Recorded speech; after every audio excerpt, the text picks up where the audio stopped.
My husband's best friend is more like his wife than I am, and after 14 years of feeling like the third wheel, I'm considering leaving him for good. Posted by you/jazzlikesugar7209. My husband, 36M, and I, 34F, have been married for 8 years, together for 14, and we have a 4-year-old daughter who is our whole life. He had been married before to Eliza, his best friend. They married at 18, were together for 2 years, and then divorced.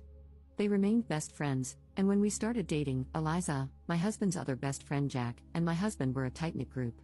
Eliza was one of the bros, and I was always the girlfriend and later the wife, always an outsider. His 2 friends are single, so our house was always a place for them to crash. Ever since we moved in together, they would show up unannounced and do their own thing while I made snacks and full meals. For the first year, I tried my best to integrate into their clique, but it never worked out. It was always awkward, and I felt like I was inserting myself where I didn't belong, so I stopped trying and relegated myself to being a great host and letting them do their thing. I didn't notice at first, but over the years, resentment has built up. I feel like a 1950s housewife serving drinks and lighting darts for the men. My husband on his own is amazing, and I love him. He has been a great partner and my best friend during these 14 years. The problem is, I'm not his best friend, Eliza is.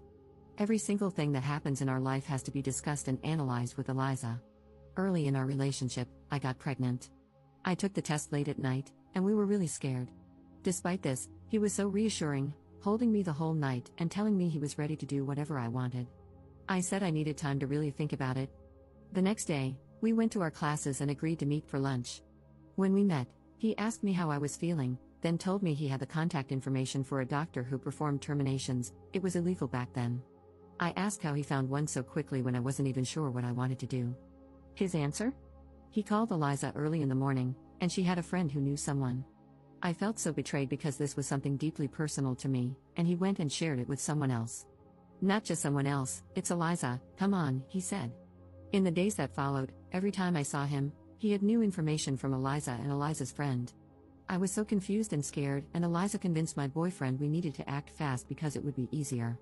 Under so much pressure, I agreed.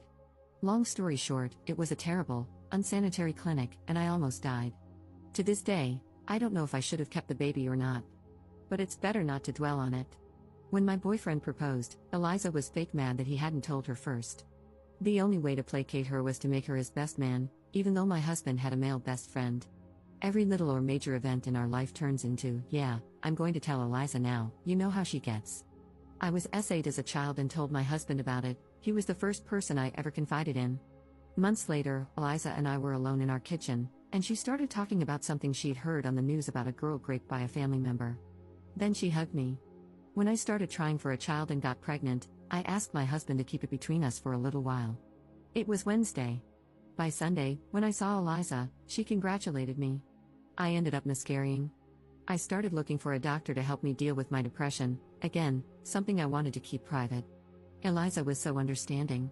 When I was pregnant with my daughter, Eliza came to me full of advice on things I should do.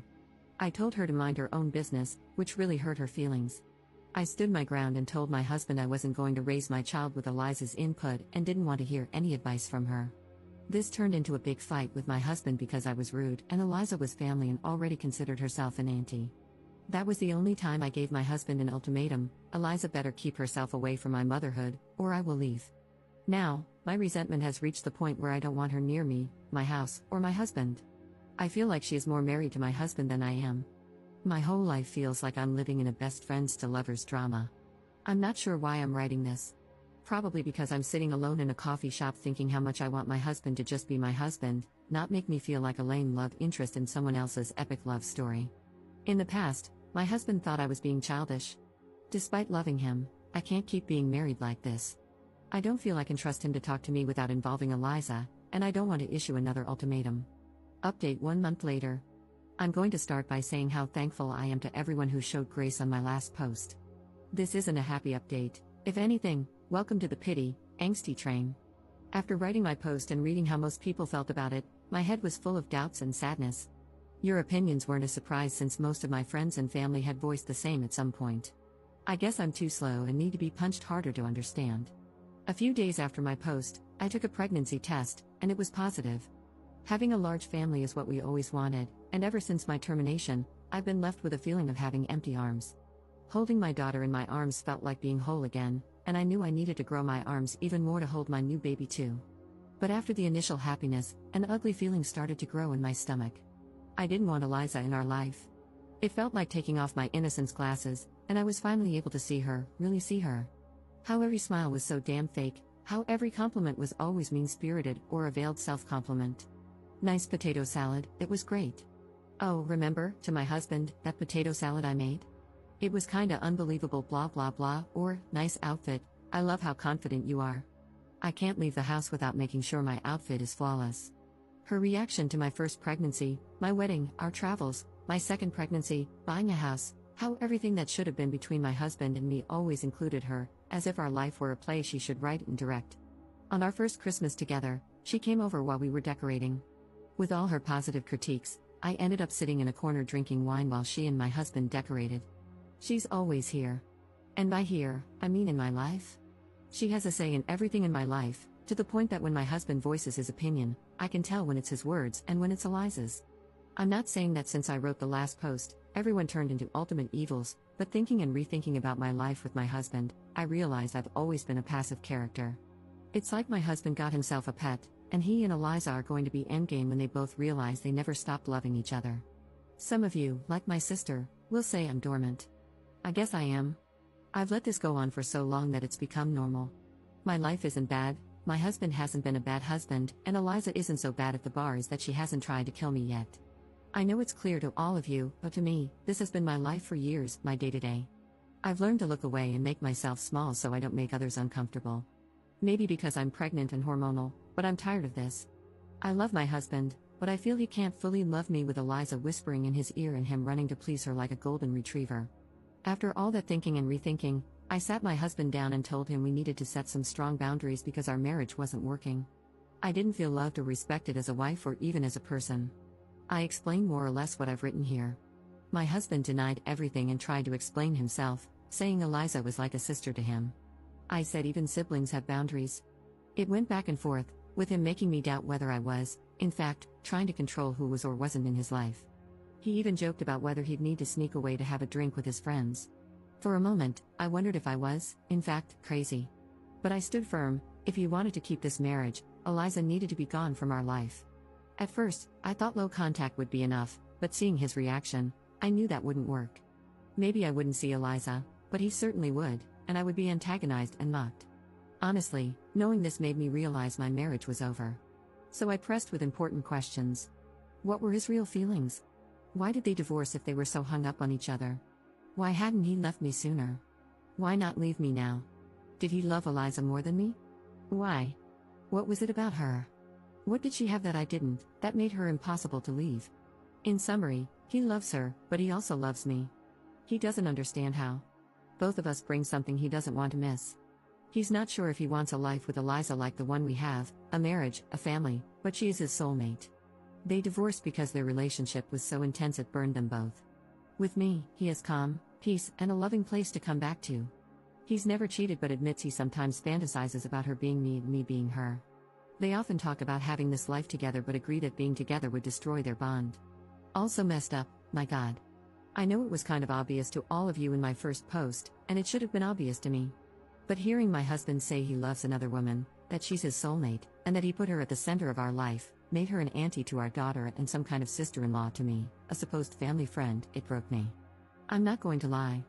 I threw myself on the floor, hugged his legs, and begged him, asking what I needed to do to make him love me, to only love me. I felt so pathetic, but I thought everything was worth saving something as valuable as my marriage. I cried and cried and cried. And the hardest part was hearing there was nothing I could do. This is all. I know it's not some shocking news, but for me, my life is falling apart. The only things holding me together are two little hands that hug me every night and the small bean in my belly. We haven't discussed anything legal yet. He's left the house, and my sister and mom are staying with us for now. Top comment. He's a selfish, cruel man. She is equally horrible. He used you, kept her around, and she played along with it. He says he sees her as a sister but then claims he fantasizes about her being you and you being her. Both cannot be true at the same time. She is either a sister to him, or he wants her to be his wife. All he does is lie. He was living his best life and got everything he wanted. He has cheated, maybe not physically, though I doubt it, but emotionally, he has. You deserve to find someone who truly loves you and chooses you every single time, not someone who keeps another option. You were their little doll to play with. You gave him all these wonderful things so she didn't have to, but she gets the perks of being your husband's girlfriend without ever having to get pregnant or do any hard labor in a marriage. I'm so sorry. Second update 1 month 2 weeks later. Hopefully, this will be my last update, but not the end for me. Thanks again to everybody who sent me encouraging messages or replied to my last 2 posts. To clarify a few things people asked or guessed, yes, I'm South American. I live in a very religious country and was raised Catholic, even though I don't follow any religion now and consider myself an atheist. Some things are just too deeply ingrained in our brains. Also, yes, I grew up seeing my mom crying over my dad's multiple affairs. I always thought I would never let something like that happen to me, but oops. Luckily, I started seeing a therapist and will heal a lot of things. One of the very first things I discussed with my therapist was my termination, how deeply it hurt me and how big an impact it had on my mind. And yes, some of you guessed correctly. After the termination, I was determined to get something good out of a very traumatic event. Since I loved my then boyfriend so much, I thought maybe our relationship could grow stronger and better. And I fought hard for that. Then, after a while, it became more about, have I suffered so much for this relationship just to lose it over this one thing? No. Later, it turned into, this is my life, go to sleep and get over the pain. Now, I realize how similar that mindset was to my mom's while forgiving my dad.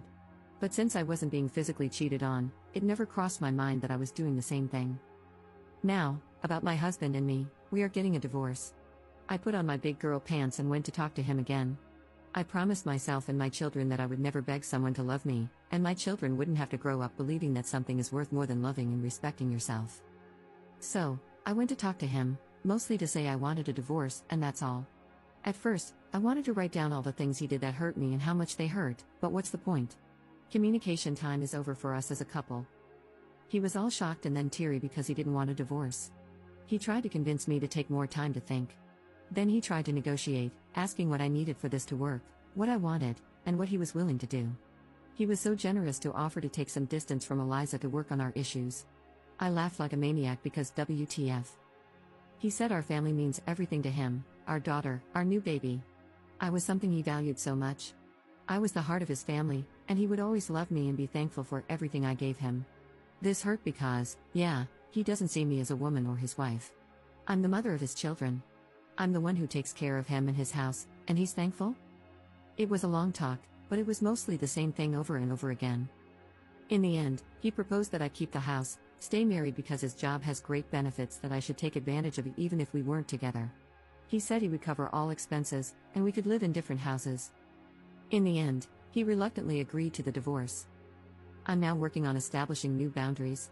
I agreed that we should keep things friendly because we have 2 kids to co-parent.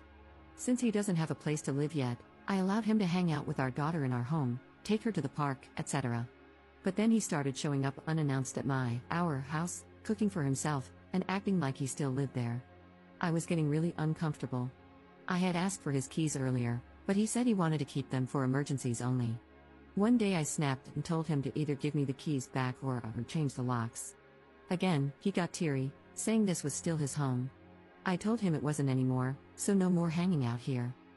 Now, I'm thinking it's best to sell this house and find something new that can be mine and the kids' home only. As for Eliza, some of you will be happy to know they aren't together. He isn't staying with her, and from what I know, she has distanced herself from him. Maybe she only liked him when he was in a relationship? Or now that her power trip is over, she isn't interested? He is pretty heartbroken that his so-called best friend isn't with him anymore, really heartbroken. I know this because a mutual friend told me, and when he comes to pick up our daughter, he seems in bad shape. He's unkempt, has lost some weight, and always looks so tired. My pregnancy is going fine. As you might have guessed, I'm not interrupting it, so between a divorce and having a baby this year, I guess I'll have a very eventful year. That's all, I guess. Commenter. He's an idiot. He put his ex above you and his children, only to get burned by her. She never wanted him, she just loved the control she had over him. Ops response. It's a shame I won't be able to know exactly what happened between them and their fallout. I'm distancing myself from that drama, but I would love to know, like the big gossiper that I am. Commenter. I'm so happy for you. The idea of a different house is good, but you can also just change all the locks. Build a social support group for yourself, create distance from your ex, and limit interactions. Wishing you all the best. Ops response. I think the new house will be the best, without any sad memories, just a fresh start. Also, I want to live closer to my mom and sister since I will be needing their help.